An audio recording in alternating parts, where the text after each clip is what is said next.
국가보훈처의 선명한 목소리로 들려드립니다. 보훈처의 이야기와 뉴스를 담은 보이스 시즌2 오늘 그 첫 번째 시간입니다. 안녕하세요. 보이스 시즌2의 새로운 진행을 맡게 된 아나운서 김정근입니다.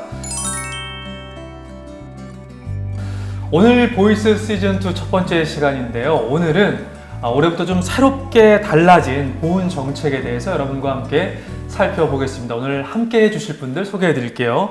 먼저 기획재정 담당관 이동일 사무관님 나오셨습니다. 어서 오세요. 안녕하세요.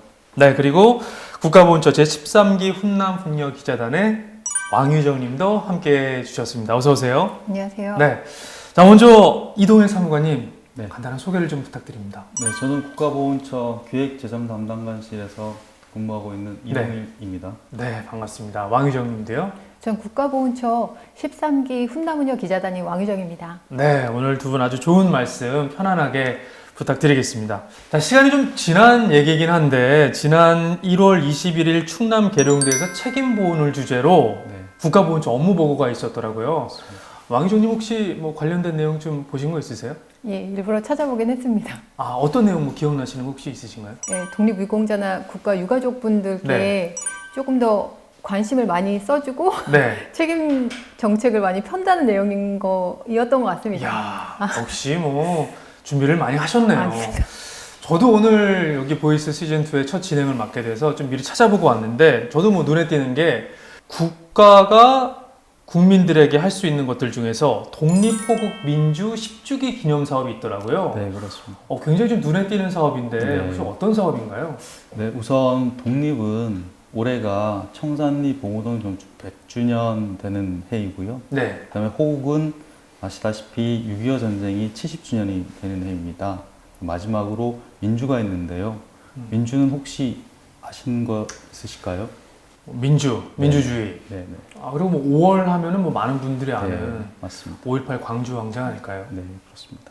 4.19 네, 60주년이라고 알고 맞습니다. 있습니다. 아, 네. 네, 올해가 말씀하신 대로 4.19 혁명이 일어난 지 60주년이 되는 해이고 또 말씀하신 대로 5.18 민주화 운동이 일어난 지 40주년이 되는 해입니다. 네. 그래서 우리 국가보훈처는 이렇게 중요한 기념일이 올해 집약이 되어 있기 때문에 그렇죠. 국가보훈처에서는 국민들과 함께 기억하고 추모할 수 있는 사업을 진행하고 있고요. 그리고 국민 통합의 계기로 삼고자 추진하고 있습니다. 네. 그런데 이런 행사들이 또 뜻하지 않게 올해 상반기에 많이 못 열렸잖아요. 알고 계시죠? 좀 네. 아쉬우셨죠? 저도 이제 국가보훈처 기자단이 됐기 때문에 네. 국가에서 진행하는 많은 행사들에 참가해서 취재를 하고 싶었습니다. 그런데 그러니까요. 이번 해에 하필 취소가 많이 돼서 개인적으로 굉장히 안타깝습니다. 아마 코로나19 때문에 행사들이 많이 좀 취소돼서 아쉬워하는 분들이 많을 것 같은데 이후에 좀 계획된 행사들은 어떻게 진행되고 있나요? 네, 그렇습니다. 코로나19로 인해서 대구 2.28 민주운동, 대전 3.8 민주의거, 그리고 창원 마산 3.15 의거는 기념식이 취소됐습니다. 그래서 이 기념일들은 4.19 혁명의 도화선이 됐던 역시 중요한 역사적인 기념일들인데요. 그래서 이번에 4.19 혁명 기념식은 2.28과 3.8, 그 다음에 3.15에서 이어받은 정신을 바탕으로 학생들과 평범한 시민들이 바로 세운 민주의 가치를 함께 되새겨 볼 수 있도록 의미 있게 치러졌습니다. 또한 5.18 민주운동 40주년 기념일에도 기념식과 다양한 기념사업을 추진할 계획입니다. 네. 지난 4.19 기념식은 TV에서 봤을 때 이제 시민들이 참여를 할 수 없었는데 5.18 기념식은 좀 다른 모습으로 치러졌으면 좋겠습니다. 네, 준비하겠습니다. 그리고 우리 민족의 슬픈 역사잖아요. 6.25 전쟁이 벌써 70주년이 되는 해가 올해라고 들었는데 이와 관련된 사업 준비된 게 있나요? 네, 6.25 전쟁 70주년을 기념하기 위해서 국무총리 소속의 6.25 전쟁 70주년 사업추진위원회가 올해 1월 달에 출범해 있고요. 기억, 함께, 평화라는 3대 주제하에 다양한 국민 참여 행사를 추진하고 있습니다. 그리고 지난 그 3.1절 기념식 때 저는 그 대통령께서 하신 말씀 중에 청산리 봉오동 전투 100주년을 맞이해서 네네. 국민들과 함께 그 희망의 승리를 오랫동안 기억하고 싶다 이런 말씀 네, 하셨잖아요. 네. 그 이야기와 관련돼서 뭐 추진되고 있는 일들이 혹시 있나요? 작년 3.1운동 100주년이었는데요. 네. 그래서 개봉 후 황운정 지사 내외분을 비롯한 독립유공자 유해봉환 사업을 추진했었는데요. 올해도 청산리 봉오동 전투 100주년을 맞아서 홍범도 장군을 비롯해서 해외 지역에 안장되신 독립유공자분들의 유해를 봉하는 사업을 추진할 예정입니다. 사실 이런 일들은 국가가 해준다면 참전하신 분들은 정말 마음에 큰 위안을 얻잖아요. 어떻게 생각하세요? 확실히 뭐 해외에 계신 그 유해까지 모셔온다는 걸 생각하면 국가가 끝까지 책임져 준다는 건데 네. 그렇게 생각하면 마음가짐부터 달라질 것 같아요. 네. 그래서 제가 온라인 커뮤니티를 봐도 정부가 이런 행동들을 하는 것에 대해서 긍정적인 반응들을 많이 봤습니다. 네. 그런데 가끔 제가 기사나 SNS를 보면 정부가 호국은 별로 챙기지 않고 상대적으로 이렇게 독립이나 민주에 대해서만 많이 네. 챙긴다는 글들을 봤습니다. 네. 혹시 사실인가요? 저희도 그런 가짜뉴스에 대해서는 정말 아쉽고 답답하게 생각합니다. 일제강점기 때 나라를 되찾기 위해서 목숨과 재산을 바치신 독립유공자분들이나 1950년대 참혹한 전쟁터에서 나라를 지키기 위해 희생하신 국가영자분들, 그리고 1960년대 이후에 불의에 저항하신 민주유공자분들, 이런 분들은 모두 국가를 위해 헌신하신 분들이고 시대에 따라서 방법과 유형은 달랐어도 모두 국가를 위해서 헌신하신 분들이란 사실에는 변함이 없다고 생각합니다. 사실 저희가 보훈처의 이야기를 이렇게 보이스 시즌2를 통해서 많은 분들에게 알려드리는 이유도 사실 이런 무분별하게 좀 잘못 퍼지고 있는 뉴스를 좀 바로 잡고자 네. 하는 의도도 있거든요. 네. 이 보이스를 통해서 많은 분들이 좀 보훈처에 대해서, 정책에 대해서 제대로 아셨으면 좋겠습니다. 네. 자, 여기서 제가 조금 돌직구 질문을 하나 드려도 괜찮을까요? 네. 지금 사무 담당을 또 하고 계시니까 올해 보훈처 예산이 혹시 얼마나 될까요? 네. 총 5조 6,796억 원이 정확한 편성액입니다. 5조 6천억 원이요? 이 네, 그렇습니다. 금액이 워낙 크다 보니까 사실 언뜻 감이 잘 안 오거든요. 이 예산들이 그러면은 어디에 어떻게 쓰이는 건가요? 네. 보훈처의 예산은 주로 국가영자분들의 영예로운 생활을 지원하기 위해서 지원하고 있는 보상금과 수당, 그리고 국가영자분들한테 꼭 필요한 의료 서비스에 중점적으로 쓰이고 있고요. 그 중에 보상금과 수당으로 약 4조 4천억 원 정도 편성되어 있고, 의료 지원과 의료환경 개선, 이런 사업에 약 8,200억 원, 그 다음에 국립묘지 조성과 정비 사업, 그 다음에 제대군인 지원과 아까 말씀하신 6.25 전쟁 70주년 지원 사업, 그 다음에 독립호국 민주 10주기 지원 행사와 같은 보훈 선양 행사 등에 골고루 편성돼서 지원되고 있습니다.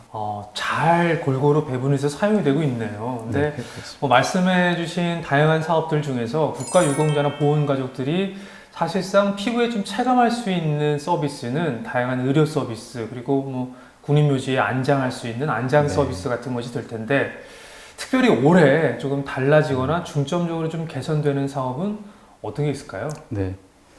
국가영자분들이 매년 급격하게 고령화돼 가고 있습니다. 그래서 이에 대한 대비를 해야 하는 상황이고요. 유공자분들이 여생을 영예롭게 보내실 수 있도록 의료와 요양, 안장 서비스를 양적이나 질적으로 확충해 나갈 계획입니다. 구체적으로는 2022년까지 광주와 부산, 그리고 대전, 대구에 있는 보훈병원의 재활센터를 확충할 계획이고요. 또 올해는 강원권에 보훈요양원의 문을 열고 내년에는 전북권에도 요양원을 건립할 계획입니다. 또한 중상위 국가영자분들의 삶의 질을 높이기 위해서 올해 하반기에 스마트 로봇 의족을 시범 도입해서 공급할 예정입니다. 사실 로봇 의족은 저도 뉴스에서 본 것 같거든요. 특별히 중상위 유공자분들 같은 경우에는 삶의 질과 정말 직접적으로 연관되는 문제이기 때문에 그분들이 정말 관심이 많으실 것 같거든요. 네, 맞습니다. 그 언론과 해당되는 보훈가족분들도 굉장히 관심이 있는 사업인데요. 이 밖에도 보훈가족분들이 보훈병원이 아닌 가까운 곳에서 진료를 받으실 수 있도록 2022년까지 640곳을 목표로 해서 위탁병원을 확대할 계획입니다. 네. 다음에는 안전과 관련해서 대전 현충원에 5만 기 규모의 봉안당을 건립해서 내년에 완공할 예정입니다. 이야기를 듣다 보니까 지원하는 사업 그리고 추진하고 있는 사업들이 굉장히 많아요. 저도 보훈 사업이라고 하면 네. 보상금을 지급하거나 그런 것만 생각했는데 그렇죠. 의료나 뭐 기념 사업 같은 다양한 사업을 추진하신다니까 네. 되게 재밌습니다. 흥미롭기도 하고요. 네. 근데 제가 그 SNS를 봤더니 네. 그 작년에 명패 달아드리기 사업을 하셨더라고요. 네. 그래서 어떤 할아버지가 독립유공자의 집이라고 써져 있는 명패를 보면서 되게 흐뭇하게 웃으시는 사진을 봤습니다. 근데 얼마나 뿌듯하셨겠어요. 네. 예. 올해도 이게 진행이 되고 있나요? 네, 그렇습니다. 그 명패 달아드리기 사업은 그 나라를 위해 헌신하신 독립유공자분들, 그다음에 국가영자분들에게 감사를 표하기 위해서 작년부터 시작한 사업인데요. 예, 작년에는 독립유공자와 6.25에 참전하신 국가영자분 18만 5천여 분의 가정에 명패를 달아드렸습니다. 그리고 영국의 고 베델 선생의 손녀에게도 명패를 전달해서 큰 이슈가 되기도 했습니다. 올해는 월남전 참전 유공자분들과 보국 수훈자 등 18만여 분에게 추가로 명패를 달아드릴 예정입니다. 사실 저는 명패 달아드리기 사업은 오늘 처음 알았거든요. 근데 오래전에 나라를 위해서 희생을 했는데 나라가 나를 잊고 있는 것은 아닐까라는 생각에서 아닙니다. 나라는 여러분을 기억하고 있습니다라고 말해주면 얼마나 기분이 좋으실까. 정말 의미 있는 사업이 좀 잘 진행됐으면 좋겠습니다. 네, 감사합니다. 그리고 올해 업무보고 내용을 보니까요. 보훈심사 체계 개편도 올해 중요한 사업 중에 하나라고 지금 들었는데, 그러니까 쉽게 말해서 국가유공자나 아니면은 보훈 보상을 받을 수 있는 사람을 심사할 때 그 기준이 뭔가 좀 달라진다는 이야기죠? 네, 맞습니다. 지난 2012년에 보훈심사 체계를 개편한 이후 8년 만에 개편이라서 높은 감시를 받고 있는 분야이기도 합니다. 그래서 최근 들어 나라를 위해 헌신하신 분들에 대해서 국가가 책임져야 한다는 국가 책임 강화 요구가 국민분들이 목소리가 높아지고 있고요. 이와 더불어서 국민 눈높이에 맞게 보훈심사 체계를 공정하게 개편해야 한다는 필요성도 높아지고 있습니다. 그런 요구와 필요에 대해서 부응하기 위해서 저희 보훈처에서 보훈심사 체계를 개편하고 있고요. 의무 복무자에 대한 보훈 대상자 요건 인정 기준을 완화할 수 있도록 법령을 개정할 계획입니다. 그러기 위해서 전문 기관의 연구 영역을 추진하고 있습니다. 말씀을 들어보니까 정말 국가를 위해서 희생하고 헌신했던 더 많은 분들이 뭔가 혜택을 좀 받을 수 있겠다라는 생각이 좀 드는데요. 그런 측면에서 보면은 보훈 대상자 중에서 이번에 중장기간 군복무를 했던 제대 군인들도 포함되어 있는 걸로 알고 있어요. 이분들을 위한 정책들도 추진이 되는 거죠? 네, 그렇습니다. 중장기 복무 제대군인들에게는 일자리가 가장 절실합니다. 이분들에게 양질의 일자리를 제공하기 위해서 취업 상담사를 증원해서 배치하고 전국의 10군데의 제대군인 지원센터에서 사회에 복귀하기 위한 취업 플랫폼 역할을 더 잘할 수 있도록 해나갈 계획입니다. 네. 사실 제대군인들이 앞으로 살아갈 미래가 좀 확실하게 보장이 된다면 나라를 위해서 더 열심히 헌신할 수 있을 것 같습니다. 자, 보훈처의 이야기와 뉴스를 담는 보이스 시즌2 오늘은 2020년 달라지는 보훈 정책들에 대해서 한번 이야기를 나눠봤습니다.